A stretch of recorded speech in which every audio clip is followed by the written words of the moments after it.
Hello, Bronwynlund from DreamLife, just on the northern side of Nexu, my hometown. Today we're going to walk up the coast. It's an absolutely beautiful day for a walk today. I'm just going to basically walk up the coast to some standing stones and end the tour there. So I really hope you enjoy the tour.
So on the bay there is my hometown of Nexu. It's quite an industrial sort of looking place, but it's a lovely town. 3,600 inhabitants year round, doubles in population in the summer. And this is actually how the town looks today, but there is actually quite a large harbour underway. So hopefully over the next decade we might see some interesting things happening in our harbour. So that's Nexu town.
And down this path is our local swimming hole. This is where we come in the summer to swim. We also obviously go to the beaches that are south of the town, but this is probably our favourite water hole to swim at. There's steps down into the water. Water level's quite high today actually, but it's a great place to swim and sunbathe on the rocks in the summer. Some people do swim in the winter, some very brave people, but I am not one of those.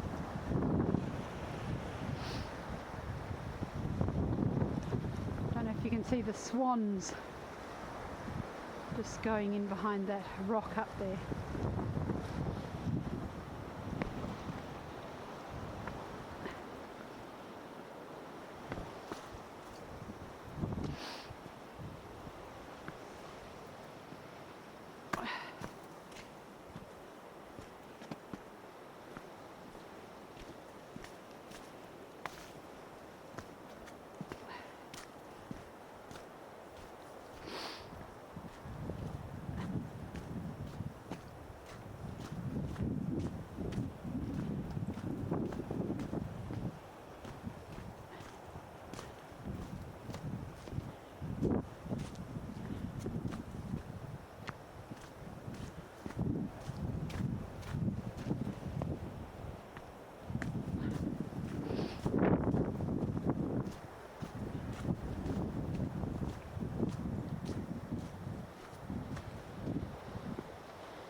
In the summer, this area is completely overrun by blackberry bushes.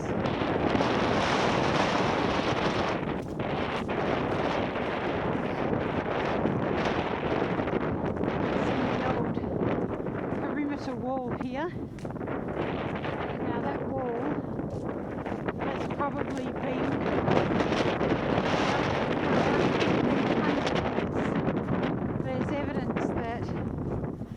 in the Iron Age that the islanders were already divvying up the island for agricultural purposes, and some of these field walls were constructed 1500 years ago, and we've done a bit of paving in our backyard. Those pieces of granite, those rocks are bloody heavy, so to build a wall like that would have taken a huge effort, and really interesting to see how much these perimeter walls have actually stood this, stood the test of time. Really gives you an appreciation for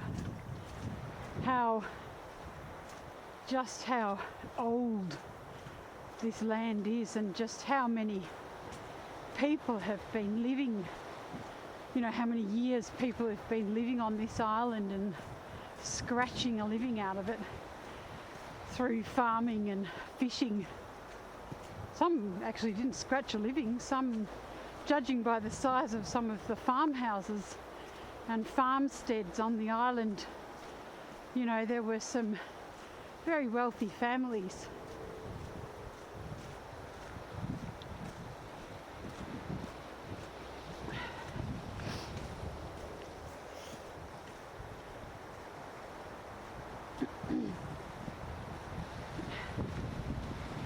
Yesterday I went for a bit of a drive up to the north of the island, and I found this old granite quarry I didn't even know existed. Probably everyone on Bornholm knows that it existed, but I didn't. And when I get the car again, I don't have the car during the week because my husband needs it to get to the other side of the island to get to his job, but when I get the car again and it's a fine day like this, I'm going to go up and film this quarry. It's really quite incredible, and it's right on the coast, so some of the coastal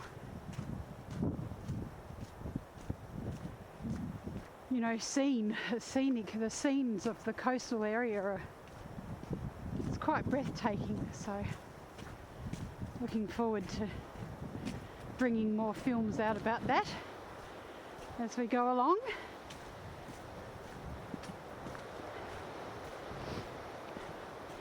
But this tour is my local tour, my local go-to walk. This is the walk I do the most often, because it's close to home and it's beautiful, and I just feel so privileged to be able to walk this walk every day if I want to, rain, hail or shine. But today, thankfully, the sun is shining and it's a pretty calm day. Bit of wind, but not too bad.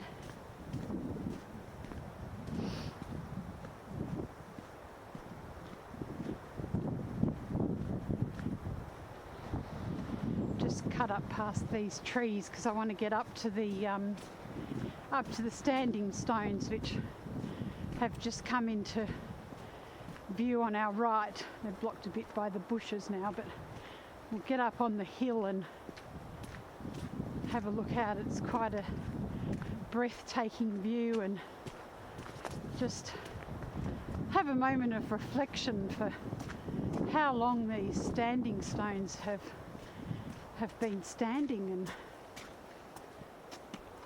just appreciating that our lives are simply, a wink or a blink, or whatever the saying is, a blink in the ocean of time. So here we are, here's our local standing stones. Up on the hill was actually a battery for defence, because there were always marauders and people wanting to have this wonderful island for themselves. Can well understand why.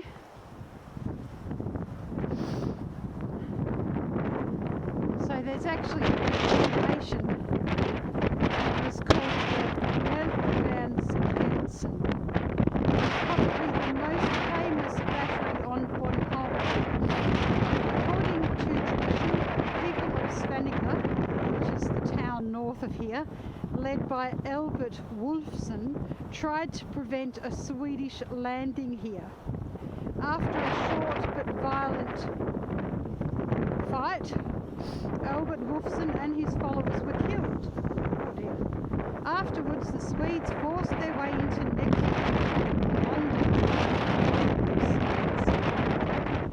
Melkvärnskansen was last repaired in 1808 during the war against Britain.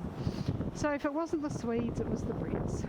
And that war was between 1807 to 1813. At that time, the battery was armed with 2 cannons, each of which could fire 4 kilogram bombs. So it was, but also a beautiful spot to just contemplate life, and the fact that we live a pretty safe life these days compared to how people lived in the 17th century. So this is the 9th of June 1645.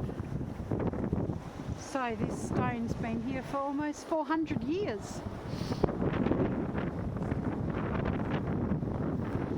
Makes you appreciate the test of time. Looking out over the Baltic Sea, standing guard.